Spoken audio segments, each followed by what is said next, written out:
Praise the lord. మరొక నూతన దినంలో దేవుడు మనల్ని ప్రవేశపెట్టినందుకు దేవాది దేవునికి వందనములు. దేవుడు ఎంత గొప్ప దేవుడు, మనల్ని ఎంతగా ప్రేమిస్తున్నాడు. ఆయనకు మన పట్ల ఉన్నటువంటి అత్యధికమైన కృప, ప్రేమ, కనికరము వీటన్నిటి చొప్పుననే మనము ఈ లోకంలో ఈ విధంగా ఈ సమయంలో ఉన్నాము. దేవుడు ప్రేమ కలిగినటువంటి దేవుడు మనల్ని ప్రేమించి తన ఒక్కడే కుమారుడైన యేసుక్రీస్తును ఈ లోకానికి పంపించాడు కదా. ఆయన యొక్క గొప్ప జన్మదిన వేడుకలను మనము జ్ఞాపకం చేసుకుంటూ ఈ దినము దూతలు ఏ విధంగా పరిచర్య చేశారో ఒకసారి జ్ఞాపకం చేసుకుందామా? ఈ దినము దేవుడు మనకిచ్చిన కృపావార్త లూకాసు వార్త 1వ అధ్యాయము 11, 12 వచనములు. ప్రభుదూత ధూపవేదిక కుడివైపున నిలిచి అతనికి కనబడగా జకర్యా అతన్ని చూచి తొందరపడి భయపడిన వాడాయెను. దేవుడిచ్చిన కృపావార్తను బట్టి దేవునికి వందనములు. పాత నిబంధన కాలంలో అకేషనల్గా కనిపించినటువంటి దూతలు ఈ నూతన నిబంధనలో ముఖ్యంగా క్రిస్మస్ సమయంలో చాలా అత్యధికంగా కనిపించినట్లుగా, అత్యధికంగా వారి పరిచర్య సాగినట్లుగా కనిపిస్తుంది. ముఖ్యంగా దూతలు చాలా చాలా ఎంజాయ్ చేస్తూ చాలా ఉత్సాహంగా ఉత్తేజంగా పనిచేసినట్లుగా కనిపిస్తుంది. అసలు ఇంతకీ దూతలు అంటే ఎవరు అంటే, దూతలు అనేబడేవారు కూడా దేవుని చేత సృష్టించబడినటువంటి వారే. వారు మనుషుల కంటే ముందుగానే దేవుడు వారిని సృజించి ఆకాశంలో అంటే పరలోకంలో ఉంచాడు వాళ్ళని. అయితే వారికి ఏ విధంగా కూడా మరి మనుషుల వంటి స్వభావం వారికి ఉండదు. వారంతా కూడా సూపర్ న్యాచురల్గా ఉంటారు. హెబ్రీయులకు రాసిన పత్రికలో గ్రంథకర్త ఏమంటాడంటే, వీరందరూ రక్షణయను స్వాస్థ్యము పొందబో వారికి పరిచారం చేయుటకై పంపబడిన సేవకులైన ఆత్మలు అని రాయబడి ఉంది. అందుకే దేవుడు దూతలతో ఎప్పుడు కూడా తన యొక్క పర్సనల్ రిలేషన్షిప్ ఆయన మెయింటైన్ చేసినట్టుగా కనపడదు. ఆయన తన దూతలను వాయువులుగాను తన సేవకులను అగ్ని జ్వాలలుగాను చేసుకొను వాడు అని దూతలను గురించి ఆయన చెప్తున్నాడు అని అక్కడ హెబ్రీ పత్రికలో రాయబడింది. అలాంటి దూతలు మనకు చాలా పనులు చేస్తారు ఈ లోకంలో. ఎందుకంటే ఆయన మన కొరకే వాళ్ళను సిద్ధపరిచాడు. 91వ కీర్తనలో మనం చూస్తే ఆయన దేవదూతలకు ఆజ్ఞాపిస్తాడట. ఏమని? మీ పాదములకు రాయి తగులకుండా వారు నిన్ను తమ చేతులతో ఎత్తుకుంటారు అని. తన దూతలకు ఆయన ఆజ్ఞాపిస్తే వారు మనల్ని రాయి తగలకుండా, మన పాదములకు రాయి తగలకుండా మనల్ని ఎత్తి పట్టుకుంటారు. చాలాసార్లు మనకు అలాంటి ఎక్స్పీరియన్స్ అవుతుంది, కానీ మనకు వాళ్ళు కనిపించరు. కాబట్టి మనం ఏమనుకుంటామంటే దూతలు చేశారు అని అనుకోము. ఏదో అదృష్టవశాత్తు ఇలా జరిగింది, నేను చాలా లక్కీగా మరి తప్పించుకున్నాను, ఈ అపాయం నుంచి తప్పించుకున్నాను అని చెప్తూ ఉంటారు. కానీ నిజానికి అక్కడ దేవదూతలు మనకు పరిచర్య చేశారు. మనకు అర్థం కాదది. అసలు ఈ అదృష్టము, లక్ ఇవన్నీ కూడా మనకు వర్తించవు. క్రైస్తవులమైన మనకు అలాంటివి చెల్లవు. మనకు దేవుని యొక్క కృప, దేవుని యొక్క ప్రేమ ఇవే మనకు అవసరమైనవి. మనకు అదృష్టాలు ఇవన్నీ కూడా పనిచేయవు. మరి దేవుని యొక్క కృప చేతనే మనము ఈ లోకంలో ఏమైనా అయి ఉన్నాము. మనం ఒక మంచి స్థితిలో ఉన్నామంటే అది దేవుని కృప. నాకు అసలు సీటు వచ్చేదానికి అవకాశమే లేదు, ఒక కాలేజ్లో సీటు. అయితే నాకు సడన్గా దొరికింది. అది ఒక అవకాశం ఎలాగో కల్పించబడింది, మనకు తెలియదు. మనం ఏం చెప్తాము? అదృష్టవశాత్తు నాకు కలిగింది అంటాము. కానీ అది దేవుని కృప అని ఎప్పుడైతే ఒప్పుకొని దేవునికి మనము కృతజ్ఞతలు చెల్లిస్తామో అప్పుడు దేవుడు మనకు ఇంకా అధికమైనటువంటి కృప చూపిస్తాడు. కృప నుండి కృప వెంబడి కృప చూపించే దేవుడు అంటున్నాడు. మరి ఈ దేవదూతలు ఆ విధంగా మన కొరకు పరిచర్య చేసే దేవదూతలు అయి ఉన్నప్పుడు ఈ క్రిస్మస్ సమయంలో వారు చేసినటువంటి సేవను, వారు చేసినటువంటి పరిచర్య, అత్యధికమైనటువంటి పరిచర్య ఏమిటంటే, మొదటగా దేవుని యొక్క రాకడను గురించి, ప్రభువైన యేసుక్రీస్తు లోకంలో పుడతాడు అన్న విషయం గురించి మొట్టమొదట మరి జకర్యాకు దూత కనిపించినట్లుగా మనం చూస్తాం. జకర్యా ఎందుకు క్రిస్మస్లోకి వచ్చాడు అంటే, జకర్యాకు పుట్టినటువంటి కుమారుడు యేసుక్రీస్తుకు మరి మార్గం సరళం చేసేవాడుగా పుట్టినటువంటి వాడు. అందుకే జస్ట్ 6 నెలల డిఫరెన్స్ మాత్రమే వాళ్ళకుంది. ప్రభువైన యేసుక్రీస్తు కంటే ముందు 6 నెలల ముందుగా యోహాను పుట్టినట్లుగా మనకు వాక్యంలో రాయబడింది. అయితే ఈ దూత ఎప్పుడు కనిపించాడు? జకర్యా తన యాజక మర్యాద చొప్పున ఆలయంలో ధూప సమయమందు ఉన్నప్పుడు ధూపవేదిక కుడివైపున నిలిచి అతనికి కనబడినప్పుడు జకర్యా అతను చూచి తొందరపడిన వాడాయను అని రాయబడింది. అయితే ఆ తర్వాత జకర్యా అతనికి ఒక గొప్ప సందేశం ఇచ్చాడు. ఏంటంటే, నీ భార్య అయిన ఎలిజబెత్ కుమారుని కంటుండి అతనికి యోహాను అని పేరు పెడతావు. అతడు ప్రభు దృష్టికి గొప్పవాడై మరి పరిశుద్ధాత్మతో నిండుకొన్నవాడై పుట్టినది మొదలుకొని పరిశుద్ధాత్మతో నిండుకొన్నవాడై ఇశ్రాయేలీయుల అనేకులను ప్రభువైన దేవుని వైపుకు తిప్పును. అతడు తండ్రుల హృదయంలోని పిల్లలు తట్టుకును. అవిధేయులను నీతిమంతుల జ్ఞానం అనుసరించుటకు త్రిప్పి ప్రభు కొరకు ఆయత్తపడిన ప్రజలను సిద్ధపరచుటకై ఏలియా యొక్క ఆత్మయు శక్తియు గలవాడై ఆయనకు ముందుగా వెళ్ళును గనుక నీకు సంతోషమును మహా ఆనందమును కలుగును అని చెప్తాడనమాట. ఆ తర్వాత ఇంకా రెండవదిగా 6వ నెలలో, అంటే ఇది జరిగిన తర్వాత 6వ నెలలో గబ్రియేలు అను దేవదూత గలిలయలోని నజరేతను ఊరిలో దావీదు వంశస్థుడైన యోసేపను ఒక పురుషునికి ప్రదానం చేయబడిన కన్యక యొద్దకు దేవుని చేత పంపబడెను. ఆ కన్యక పేరు మరియ. ఆ దూత లోపలికి వచ్చాడు, ఆమెను చూచాడు. దయాప్రాప్తురాలా, నీకు శుభము, ప్రభువు నీకు తోడై ఉన్నాడని చెప్పాడు. ఇక్కడ దూత కనిపించిన సమయంలో జకర్యా కూడా చాలా తొందరపడి భయపడిన వాడాయను. మరియ కూడా ఆమెను చూసినప్పుడు బహుగా తొందరపడిందంట. ఆమె కూడా భయపడింది, తొందరపడింది. ఇదేంటి, దేవదూత రావడం ఏంటి, నాకు కనిపించడం ఏంటి, ఈ శుభవచనం ఏమిటో అని ఆలోచించుకుంటోంది. జకర్యా అయితే ఒకవేళ అతడు యాజకుడు కాబట్టి ఒకవేళ దేవదూత కనిపించి ఉండొచ్చు. కానీ ఈమె ఒక సామాన్యమైన స్త్రీ, కన్యక మరియ. అయితే ఆమెకు కూడా ప్రభువు తన యొక్క సందేశాన్ని పంపించడానికి గబ్రియేలు అనే దేవదూతను వాడుకున్నాడు. ఈ గబ్రియేలు అనే దేవదూత ఇక్కడ జకర్యా విషయంలో అయినా సరే, మరియా విషయంలో అయినా సరే ఒక గొప్ప సందేశాన్ని పంపించడానికి వాడబడుతున్నటువంటి దూత. ఈ గబ్రియేలు అనే దేవదూత ఆమెతో చెప్పాడు, నీవు భయపడొద్దు, దేవుని వలన నీవు కృప పొందితివి. ఇదిగో నీవు గర్భం ధరించి కుమారుని కని అతనికి యేసు అని పేరు పెట్టుదు అని ఆ విధంగా గొప్ప వార్త చెప్పాడు. ఆ విధంగా దేవదూతలు చాలా అద్భుతంగా ఇక్కడ వాడబడ్డారు. మరి ఎప్పుడైతే ఇతడు యోసేపుకు ప్రదానం చేయబడింది కదా మరియా, అయితే ఈ మరియా గర్భవతి అని తెలిసినప్పుడు యోసేపు ఎలా ఫీల్ అయ్యాడు? అతడు చాలా బాధపడ్డాడు.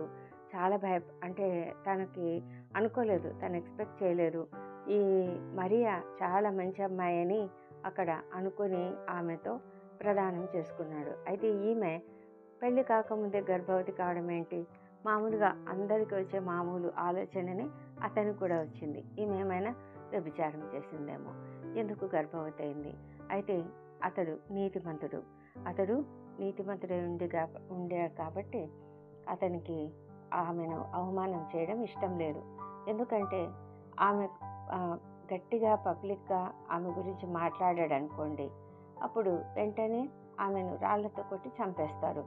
అది అతనికి ఇష్టం లేదు. ఎందుకంటే అయ్యో పాపం, ఆమె మరి ఏమో తెలియదు, కానీ నేను ఎలా చెప్పాలి, నేను నీతిమంతుడిని, నేను ఇలా చేయకూడదు అనుకున్నాడేమో. కాబట్టి అతడు ఆమెను అవమానపరచకుండా ఏమనుకున్నాడంటే రహస్యంగా ఆమెను వదిలేద్దాం అనుకున్నాడు. ఆ కాలంలో ప్రదానం చేయడం అంటే దాదాపు పెళ్ళైపోయినట్లే. ఫిజికల్గా వాళ్లకు కాంటాక్ట్ ఉండదు అంతే తప్ప వారు ఆల్మోస్ట్ భార్యాభర్తలుగా స్థిరపడిపోయినట్లేగానే భావిస్తారు. అయితే ఈ విధంగా జరిగినప్పుడు యోసేపు రహస్యంగా నేను వదిలేస్తాను అని అనుకుంటున్నటువంటి సమయంలో దేవుని దూత అతడు ఆలోచించుకుంటున్నప్పుడు ప్రభువు చూశాడు, అతని మనసును చూశాడు. అతని విషయం దేవునికి తెలుసు. అతని యొక్క మనసులో జరుగుతున్నటువంటి సంఘర్షణ అంతా చూసినప్పుడు ప్రభుదూత స్వప్నమందు అతనికి ప్రత్యక్షమై, దావీదు కుమారుడవైన యోసేపు, నీ భార్య అయిన మరియను చేసుకొనుటకు భయపడవద్దు. ఆమె గర్భం ధరించినది పరిశుద్ధాత్మ వలన కలిగినది. ఆమె ఒక కుమారుని కనును. తన ప్రజలను వారి పాపముల నుండి ఆయనే రక్షించును గనుక ఆయనకు యేసు అని పేరు పెట్టుదు అని చెప్పాడు. ఆ విధంగా ఎప్పుడైతే ప్రభుదూత చెప్పాడో యోసేపు వెంటనే విధేయత చూపించాడు, వెంటనే నమ్మాడు. ఎందుకంటే ప్రభుదూత కలలో కనిపించడం అనేది చాలా గొప్ప విషయం. అతనికి ఒక దర్శనంలాగా కలిగినప్పుడు అతడు వెంటనే విధేయత చూపించి మరియను చేర్చుకున్నాడు, తన భార్యను చేర్చుకున్నాడు. ఆ తర్వాత ఆమెను కుమారుని కనువరకు ఆమెను ఎరగకుండాను, అంటే ఆమెతో ఎలాంటి సంబంధం పెట్టుకోలేదు. బెత్లెహేముకు యోసేపు ప్రజాసంఖ్యలో రాయబడ్డానికి తీసుకువెళ్ళబడ్డాడు. మరి తన భార్య అయిన మరియను తీసుకెళ్ళాడు. ఆమె అప్పటికే నిండు చూలాలు, అప్పుడు ప్రసవం ఇచ్చే పరిస్థితిలో ఉంది. అయితే వాళ్లకు ఎక్కడా స్థలం లేదు, మరి సత్రంలో కూడా స్థలం లేదు. అయితే ఎవరో మరి అక్కడ ఒక దారి పశువుల పాకను చూపించినప్పుడు ఆ పాకలో వాళ్ళు ఉన్నారు. అక్కడనే ఆమె ప్రభువుకు జన్మను ఇచ్చింది. ఆ తర్వాత ఆమెను జాగ్రత్తగా చూసుకుంటూ ఉన్నాడు యోసేపు. అయితే అతని గురించినటువంటి ప్రభువైన యేసును గురించినటువంటి వార్త ఎవరికి చేరింది? మొట్టమొదట ఆయన పుట్టిన వెంటనే మొట్టమొదట దేవదూతలు ఎవరికి చెప్పారంటే పశువుల కాపర్లకు, గొర్రెల కాపర్లకు చెప్పారు. వారు పొలంలో ఉండి రాత్రి వేళ తమ మందను కాచుకుంటూ ఉంటే ప్రభుదూత వారి ఎద్దుకు వచ్చి నిలిచాడు. ప్రభు మహిమ వారి చుట్టూ ప్రకాశించినందుకు వారంతా కూడా చాలా భయపడ్డారు. ఇప్పుడు దూతలు కనిపించడం అనేది చాలా అసామాన్యం. ఎందుకంటే పాత నిబంధన కాలంలో కూడా ఎప్పుడో ఒకసారి దూతలు కనిపించేవారు. వారు కొన్ని సందేశాలు తీసుకొని వచ్చేవారు. సంసోను తల్లికి మరి ఒక దూత ద్వారా సంసోను పుడతాడు అన్న విషయం తెలిసింది. ఆ విధంగా ఆమెకు కనిపించాడు. ఆ తర్వాత మనం చూసేది మరి దూత బలపరిచినట్లుగా ఏలియా విషయంలో జరిగింది. అదేవిధంగా దానియేలు విషయంలో కూడా దూత కనిపించడం అనేది జరిగింది. అయితే ఇక్కడ నూతన నిబంధనలో కూడా అంటే ఆ పాత నిబంధన కాలం నుంచి క్రొత్త నిబంధన కాలానికి చాలా సంవత్సరాలు గ్యాప్ ఉంది. ఈ సంవత్సరాలన్నిట్లో కూడా ఎక్కడ కూడా ఒక ప్రవక్త లేడు, ఒక దర్శనం లేదు, దేవుని వాక్కు లేదు, యెహోవా వాక్కు లేదు. కాబట్టి అందరూ కూడా ఒకలాంటి డ్రైనెస్తో ఉన్నారు. వాళ్ళందరికీ అసలు ఏం అర్థం కావడం లేదు, కానీ జీవిస్తూ ఉన్నారు. వాళ్ళు అలాగే ప్రజలంతా కూడా జీవిస్తూ ఉన్నారు. పాత నిబంధన కాలంలో మోషే ఇచ్చిన ధర్మశాస్త్రంను అనుసరిస్తూ నడుచుకుంటూనే ఉన్నారు. వాళ్ళలో అవిధేయులుగా ఉన్నటువంటి వారు అనేకులు ఉన్నారు. మరి శాస్త్రులు, పరిసయ్యులు ఉన్నారు. అందరూ కూడా జీవిస్తూ ఉన్నారు. కానీ ఎవరికి కూడా దూత కనిపించడం అనేది జరగలేదు. జకర్యాకు జరిగినదే మొట్టమొదటి సంభవం అన్నమాట, ఇన్ని సంవత్సరాల గ్యాప్ తర్వాత. కాబట్టి బాగా భయపడ్డాడు జకర్యా. ఆ తర్వాత మరియా ఒక సామాన్య మానవురాలు, ఆమెకు కనిపించాడు. ఆ తర్వాత ఇంకా వీళ్లకు దూతలకు, గొర్రెల కాపర్లకు కనిపించారు. అయితే ఆ దూతలు ఎంతో సంతోషంగా, చాలా ఆనందంగా వాళ్ళు దేవునికి గొర్రెల కాపర్లకు కనిపించి, గొర్రెల కాపర్లకు ముందుగా ఒక దూత కనిపించాడు. ఆ దూత ఏం చెప్తున్నాడంటే, ఇదిగో ప్రజలందరికీ కలగబోవు మహా సంతోషకరమైన వర్తమానం నేను మీకు తెలియజేస్తున్నాను అని వారితో చెప్పాడు. ముఖ్యంగా ప్రభుదూత వారి యొద్దకు వచ్చి నిలిచినప్పుడు వారు చాలా భయపడ్డారు. ఎందుకంటే వారు మరీ సామాన్యులు కదా, వారు పామరులు, అసలు వాళ్ళకి ఏమీ తెలీదు. అలాంటి వారికి కూడా దూత కనిపించడం జరిగింది. ఎంత అద్భుతం కదా! దేవుడు ప్రతి ఒక్కరిని, అంటే గొప్ప వాళ్ళని కాదు, పేదవాళ్ళని కాదు, ప్రతి ఒక్కరిని సమానంగా చూస్తాడు అన్నది చాలా ప్రాముఖ్యమైనటువంటి విషయం. దేవుడు ప్రతి ఒక్కరిని సమానంగా చూస్తాడు. మరి ఈ లోకంలో అయితే అలా చూడరు కదా. గొప్ప వాళ్ళని ఒక రకంగా చూస్తారు, పేదవాళ్ళని ఒక రకంగా చూస్తారు. పేదవాళ్ళని అసలు ఎవరు పట్టించుకోరు. కానీ దేవుడు మాత్రం అలాంటి దేవుడు కాదు. అందుకే మనం దేవుని నమ్మినటువంటి ప్రజలు ఎవరైనా సరే అందరినీ సమానంగా చూసుకోవడం మనకు దేవుడిచ్చినటువంటి ఒక గొప్ప ధన్యత అనుకోవాలి. మరి ఆ దూత చెప్పాడు ఏమని అంటే, దావీదు పట్టణమందు నేడు రక్షకుడు మీ కొరకు పుట్టి ఉన్నాడు, ఈయన ప్రభువైన క్రీస్తు అని చెప్తూ మరి ప్రభువుని ఎలా కనుగొంటారో అవన్నీ కూడా చెప్పాడు. ఆ తర్వాత ఆ దూత వెంటనే పరలోక సైన్య సమూహం వచ్చిందట. అంటే ఆ దూత ఒక్కడు కాదు, ఇంకా చాలామంది దూతలు వచ్చేసారు.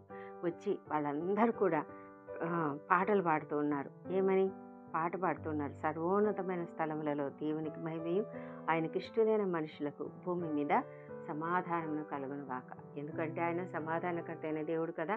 ఆ దేవుడు ఈ లోకానికి వచ్చేసాడు. కాబట్టి మనకందరికీ కూడా సమాధానము అని వారు గొర్రెల కాపర్లతో చెప్తున్నారు. అప్పుడు గొర్రెల కాపర్లు చాలా సంతోషపడ్డారు. వాళ్ళకి అది ఒక గొప్ప ధన్యత అనుకోవాలి. ఎందుకంటే అసలు దూతలు కనిపించడం అనేది అది పరలోకపు అనుభవం వాళ్ళ జీవితంలో. ఆ అనుభవాన్ని పొందుకొని వారు ఎంతో సంతోషంతో తమకి ఎక్కడైతే వాళ్ళు చెప్పారు కదా, లొకేషన్ చెప్పేశారు. కాబట్టి బెత్లెహేం వరకు వెళ్ళి చూద్దాం పదండి అని వెళ్ళి మరియను యోసేపును తొట్టిలో పండుకొని ఉన్న శిశువును చూశారు. వారు ఎంత ఆనందంతో దేవుడు అంటే దూత తమకు ఏ విధంగా ఈ విషయం చెప్పినప్పుడు వాళ్ళు కూడా చాలా ఆశ్చర్యపడ్డారు, యోసేపు మరియలు కూడా. అంతేకాకుండా అక్కడ ఉన్నటువంటి వారందరూ కూడా ఆశ్చర్యపోయారు. ఆ తర్వాత వాళ్ళు ఏం చేశారంటే, ఆ గొర్రెల కాపర్లు మరి వెనక్కి తిరిగి వచ్చేటప్పుడు తాము విన్న వాటిని కన్న వాటిని అన్నిటిని గురించి దేవుని మహిమపరచుచు స్తోత్రం చేసి తిరిగి వెళ్ళిరి. ఎంత గొప్ప సంగతి కదా. దేవదూతలు చేసినటువంటి పరిచర్య గొర్రెల కాపర్లకు పాకింది. గొర్రెల కాపర్లు తాముకి ఇవ్వబడినటువంటి ఆ పరిచర్యను వారు కొనసాగించారు. ఆ విధంగా అందరికీ కూడా న్యూస్ చెప్తూ వెళ్ళారు. ఏమని? మనకు ఒక రక్షకుడు పుట్టాడు, ఆయన ప్రభువైన యేసుక్రీస్తు, అదిగో ఆయన బెత్లెహేంలో ఉన్నాడు, పశువుల పాకలో ఉన్నాడు, ఈ విధంగా చెప్తూ వచ్చాడు. అయితే మరి దూత మొట్టమొదట మరియకైతే కనబడి చెప్పాడు కదా. ఆ తర్వాత జరిగినటువంటి సందర్భం అంతట్లో కూడా ఎప్పుడు కూడా యోసేపుకే చెప్తూ వచ్చాడు దూత సమాచారం అంతా కూడా. అక్కడ మరి దేవుడు మరి పురుషునికి ఒక ప్రాధాన్యత ఇస్తూ, ఎందుకంటే మరియకు అతడు భర్త కాబట్టి అతనికి ప్రాధాన్యత ఇస్తూ అతనికి చెప్తూ రావడం జరిగింది. మరి ఆ తర్వాత వారు ఆ బెత్లెహేంలో ఉన్నారు. బెత్లెహేంలో ఉన్న సమయంలోనే మరి వీళ్ళు జ్ఞానులు వచ్చారు. జ్ఞానులు వచ్చే సమయానికి మరి బాలుడు కొంత పెద్దవాడయ్యాడు. అయితే ఆ శిశువు ఉన్న చోటికి ఆ రాజుగారు వీళ్ళు జ్ఞానులు రాజు దగ్గరికి వెళ్ళారు కదా. రాజు దగ్గరికి వెళ్ళినప్పుడు ఆ రాజుగారు వారికి రాంగ్ అంటే తప్పుగా వారితో మాట్లాడాడు. ఎట్లా అంటే, మీరు వెళ్ళి చూడండి, కనుక్కోండి, ఆ తర్వాత నాకు వచ్చి చెప్పండి, నేను కూడా ఆయనను వెళ్ళి పూజిస్తానని. కానీ జ్ఞానులకు ఆ విషయం తెలియదు. వాళ్ళు సమాచారం అడుగుదామని రాజు దగ్గరికి వెళ్ళారు. ఎందుకంటే వాళ్ళు చూసినటువంటి ఆకాశంలో ఆ తార చాలా గొప్పగా కనిపించినప్పుడు ఆ తార వల్ల వాళ్ళు తెలుసుకునింది ఏమంటే, ఒక రాజు ఎవరో గొప్ప రాజు పుట్టాడు అని. ఆ విషయాన్ని ఆ రాజును చూడడానికి వాళ్ళు వస్తే ఇక్కడికి వచ్చి వాళ్ళు ఏమనుకున్నారంటే, రాజు అంటే ఒక గొప్ప పట్టణంలో పుడతాడని అనుకుని వారు యెరూషలేంలోకి వెళ్ళారు. హేరోదు రాజును చూశారు, అడిగారు.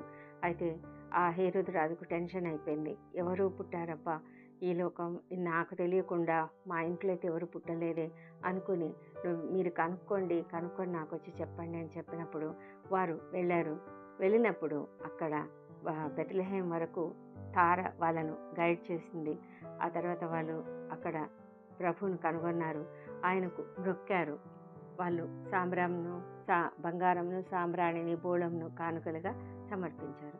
ఆ తర్వాత వాళ్ళు పడుకొని రెస్ట్ తీసుకుంటూ ఉంటే అప్పుడు దూత స్వప్నమందు, అక్కడ దూత అని చెప్పలేదు, దేవుని చేత బోధింపబడినవారు అంటే దేవుడే వారికి చెప్పాడనమాట. మీరిక ఈ మార్గంలో తిరిగి హేరోదు రాజు దగ్గరికి వెళ్ళవద్దు, మీరు వెనుతిరిగి వేరొక మార్గంలో వెళ్ళిపోండి అని చెప్పినప్పుడు వారు ఆ విధంగా వెళ్ళిపోయారు. ఎప్పుడైతే ఆ విషయం తెలిసిందో హేరోదు రాజుకి కోపం వచ్చి ఆయన 2 ఏళ్లలోపు మగపిల్లలందరినీ చంపాలని అనుకున్నాడు. అతడు అలా అనుకుంటాడని ముందుగానే దేవునికి తెలుసు. కాబట్టి ఆ రాత్రి ప్రభు దూత యోసేపుకు ప్రత్యక్షమయ్యాడు. అంటే చూడండి, ఇక్కడ ప్రభు దూత హేరోదు పిల్లలందరినీ చంపిస్తాడు అనేది చాలా ఆయనకు తెలిసిపోయిందనమాట.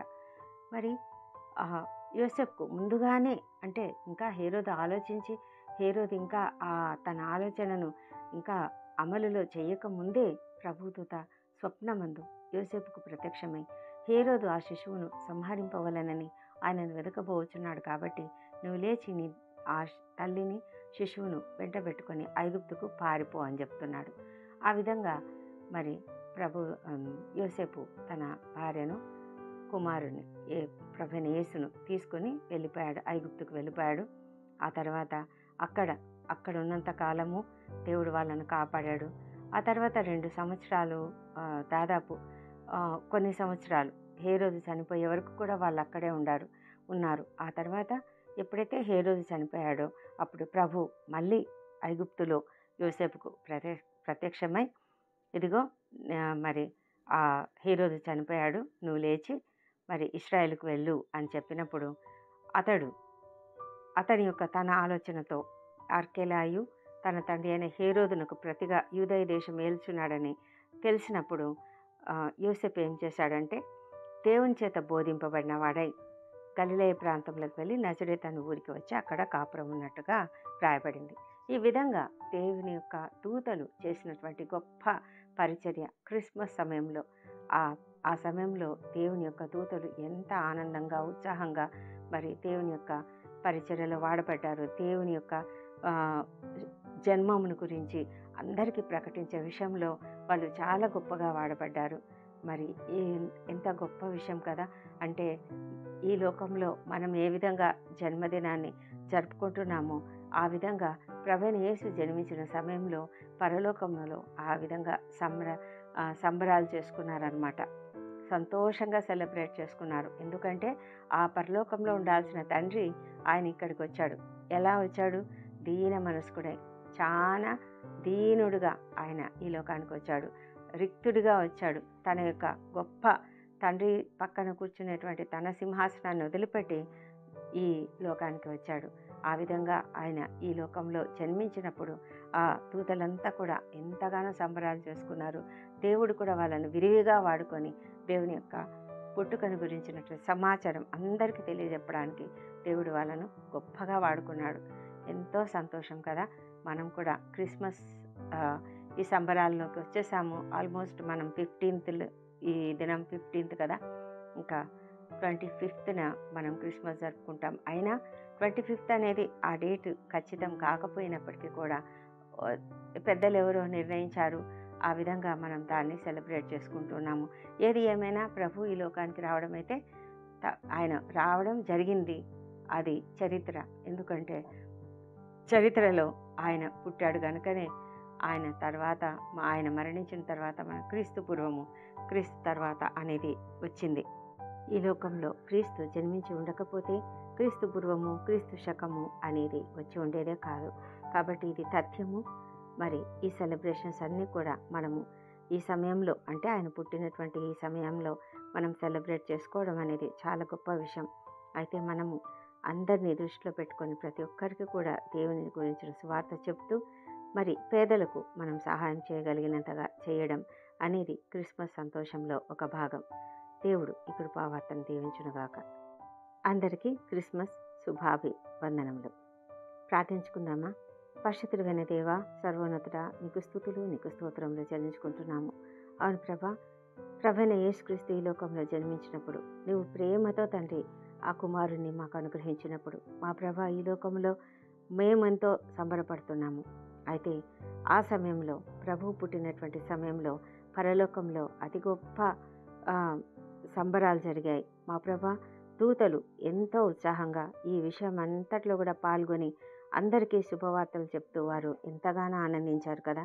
మా తండ్రి దేవా, నీకు వందనాలు. అందరికీ మెసేజ్లు ఇస్తూ వారు ఎంతగానో ఆనందించారు. మా ప్రభా, నీకు వందనాలు తండ్రి. ఈ లోకంలో మేము నీ యొక్క కుమారుని జన్మదినాన్ని పురస్కరించుకొని మేము సంబరాలు జరుపుకుంటుండగా మా జీవితాలలో తండ్రి మేము ఈ లోకంలో సెలబ్రేట్ చేసుకోవడం కాదు, కానీ మా హృదయాలలో ఆయన జన్మించి మేము సంతోషంగా ఒక రక్షణానుభవాన్ని పొందుకోవడానికి సహాయం చేయండి.